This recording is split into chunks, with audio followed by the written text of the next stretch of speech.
Welcome to the American Contractor Show, the show that's all about American contractors living the American dream. I'm your host, John Dye. Each episode will introduce you to contractors just like you who have beaten the odds and leveled up their game to become the dominant force in their markets. Together, we'll explore the tools and tactics that unlock the secrets to their success. Join me as we begin the journey that leads to the realization of your American dream. Glad I could be here today. My name is Paul Reed. I'm with Northwest Roofing out of Denver is our headquarters. We are here in Cedar Rapids as well, helping out with this storm. Quite a storm that's here. It's one of the most devastating storms I've actually ever seen. It's crazy what we have going on here. So what I wanted to talk about today was really, and Doug actually kind of covered some of this as well, but overpromising our customers and really just kind of doing the wrong thing. So I've been around for a long time. This is actually my 28th year in roofing, and I've seen a lot of things. I've done a lot of things, good and bad through the time. One of the things about storms like this, when you come in here and you see the devastation, I mean, and you could even take it back just to a hailstorm even. You come in, you're a company, you're excited, you've got a ton of sales guys, and you're hiring more people. There's all these ads on Facebook. You have all these gurus on Facebook talking about, how to blow your company up and hire people and do all these things. And we're going to do this, we're going to do that. And we're going to get all these sales and we're going to make all this money. It sounds great. It's great. It's the American dream. We all want to make more money.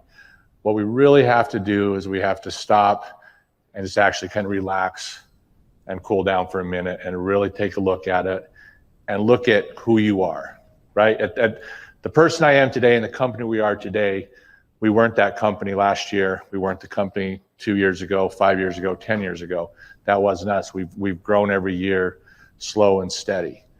The thing that happens that I have to really warn you about, because a lot of these issues that the insurance company sees and uses against us, we cause. Right? We give them the ammo to do that. For years and years, I've noticed on TV, especially after, like, say, a hailstorm comes through. So a hailstorm comes through Denver, Colorado, right? Let's pretend we're there. Let's call it Cedar Rapids. We're there. They come through about 4:30 in the afternoon. By the 5 o'clock news, the first thing that's on TV, there'll be the news guy out there, and they're standing out in the middle of the hail. They're standing out in the middle of the storm. Out in the middle, these trees are blown down. 5 o'clock news, 30 minutes after the storm happened, they go, oh, it's really, really bad out here, blah, blah, blah. We're going to have to rebuild. And watch out for these roofers that knock on your door. Why did they say that? Where did they get that from, right? Where did they get that from? Well, they got that from us and the way that we've ran our business and the business practices that we've had as the industry on the whole. What happens is we run out there, and maybe I give people too much credit, but I'd like to think that the majority of time when bad things happen to somebody, bad things happen to a good person. The reason that it happens is they get out there, they hire a bunch of people, they start knocking a bunch of doors, they start signing a bunch of contracts, they start making a bunch of promises. If you really look at the whole scale of things in roofing and in our industry, we come out there, the majority of companies are really $2 to $3 million a year companies. They're not big companies. There's not a lot of companies that are 20, 30, 40, $50 million a year companies. Most companies are $2 million. It's them, couple guys, they sell a couple $1 million. Now all of a sudden you get a devastating storm like we have here. There's still neighborhoods, you guys see them, there's still neighborhoods that are just wide open, that there's no one in there working. A guy could literally drive into a neighborhood. I could leave right now, and by tonight I could go sign five contracts, residential contracts. That's how many neighborhoods are out there. So you're used to doing 100 roofs a year, 150, 200 roofs a year. Now all of a sudden, you've got 400 to do. Well, we've got a couple issues. One, do I have the bankroll to do that? Okay, well, I don't really have the bankroll, but Beacon's going to give me 30 days, on my credit, and I have a, $80,000 credit limit, $100,000 credit limit. Maybe I owe the roofer $14,000 this week. Maybe I could pay him on Tuesday instead of Friday. We start doing all these things.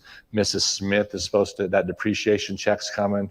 She's supposed to have me a check for, $14,000, and you start doing all these weird things. Pretty soon you get caught up. Guess what happens then? You're on TV, you're in the newspaper, local contractor took these first checks and didn't do the roof. It happens all the freaking time.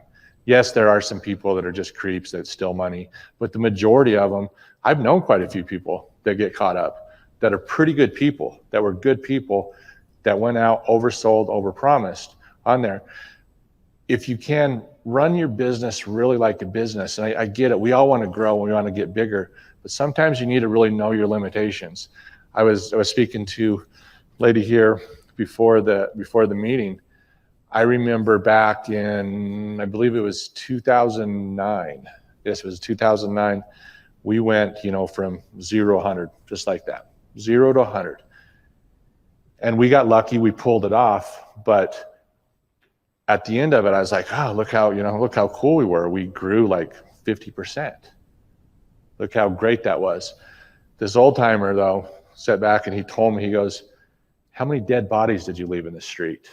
I was like, what are you talking about? How many dead bodies did you leave in the street? He's like, no, how many dead bodies did you leave in the street by doing that? I looked at it, how many sales reps as owners, how many sales reps did we burn out because we overpromised to our sales reps? Yeah, go sell as much as you can, we'll get it built. Yeah, we could do siding, we could get it built. Yeah, we could do the fence, we could get it built. How many sales reps did you leave, right? Just out of your own company. How many homeowners did you leave laying in the street? You start looking at that, and I look back at all our bad reviews that we have as a company. You know what our bad reviews are from? Overpromising. That 8 foot of fascia, yeah, we could get that. So at one point in our business, we stopped and we said, who are we? Well, we're Northwest Roofing. Okay, what do you guys do? We do roofs. Do you do the 8 feet of fascia?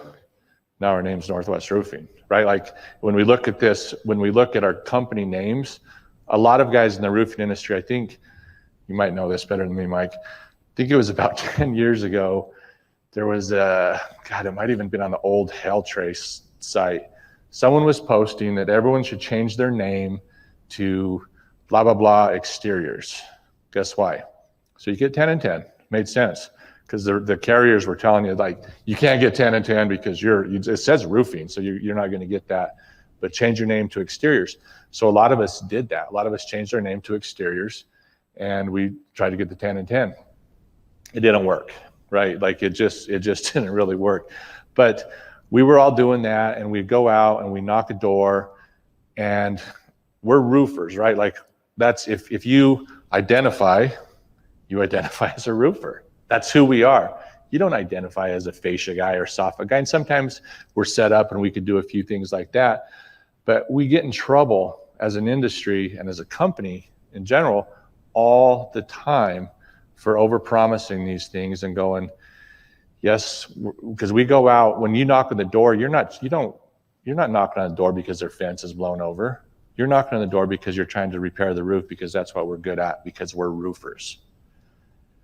So if you really think about it, what you have to do as a company and as an industry, we got to dial it back in and realize, who are we? What do we do?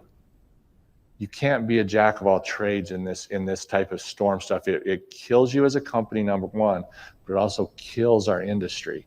When we come out and we overpromise, and I've done it. I've promised this guy 8 foot of fascia when I was doing a 33 square roof. Right? I've promised him that we could do that, and we didn't have the capability to do that. And it sounds simple. Yes, we could do 8 foot of fascia. No, you can't. And that's where we get in trouble as an industry. We get out there and we overpromise. And the other thing is, again, back on the cash flow.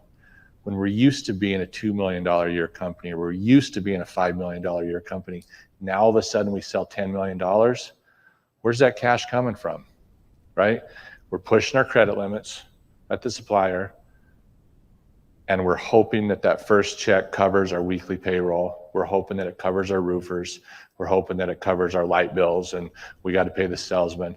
That's where we really, really get in trouble. I highly suggest that you guys all go back home, go back to your office, build a Gantt chart. Get your Gantt chart. Here's your jobs that we have going on.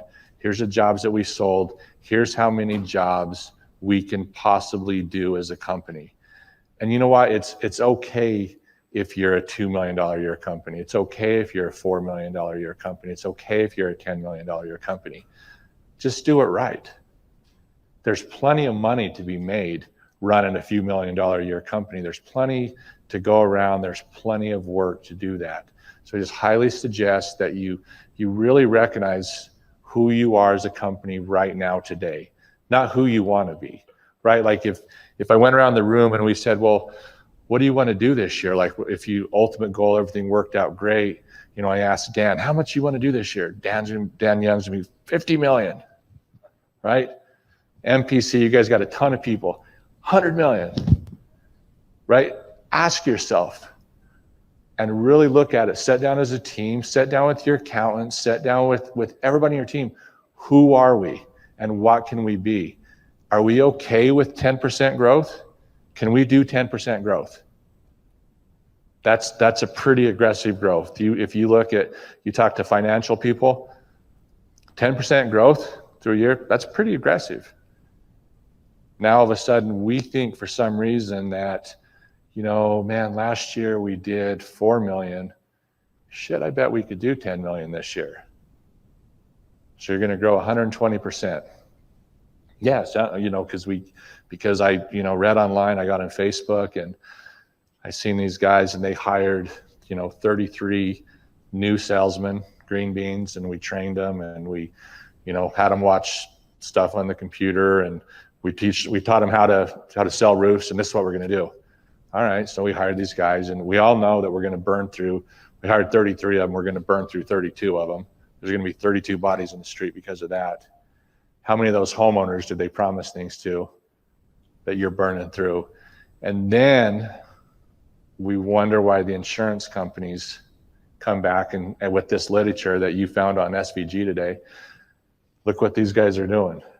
Because we set it up, right? We set this up. So I ask people and I tell people all the time, let's take accountability of who we are and what we do and how we can control that. Let's clean up our side of the street. It's very easy for us to complain all the time and say, look what the insurance company, because they are doing bad stuff. I get it. It's very easy for us to say, look what they're doing. But when are we going to stand up as an industry and say, let's stop. I'm going to clean up my side right here as a company, and then we're going to spread out, and I'm going to teach my competitors this how we do this, and it works very, very well.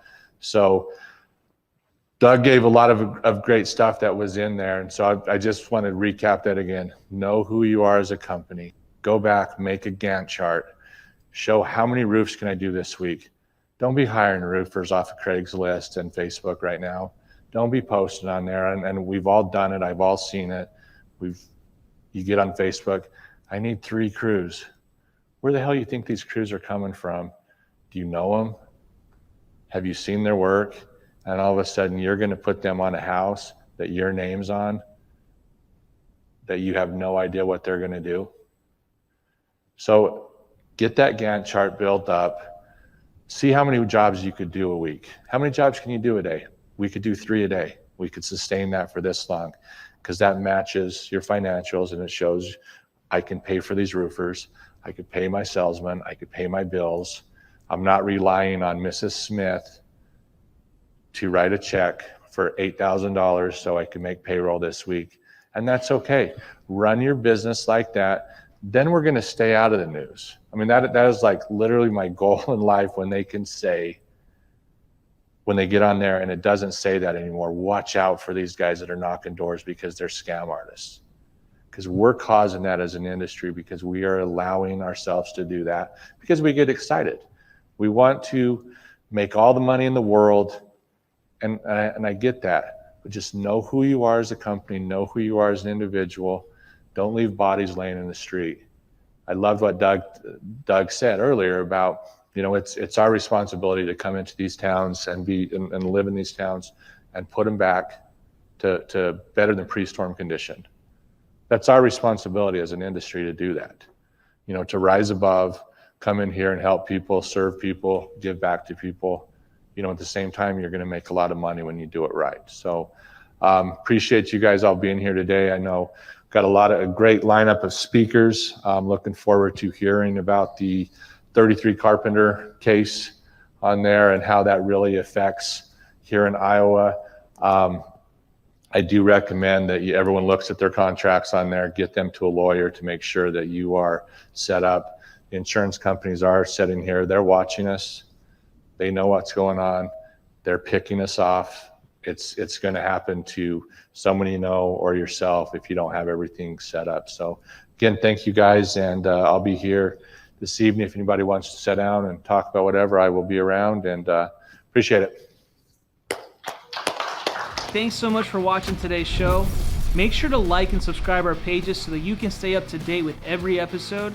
And by the way, this show is all about you, the American Contractor. Be sure to comment and let us know what you want to hear about and what subjects you want us to touch on. We'll be sure to include them in a future episode. Thanks again, and I hope you have a great day.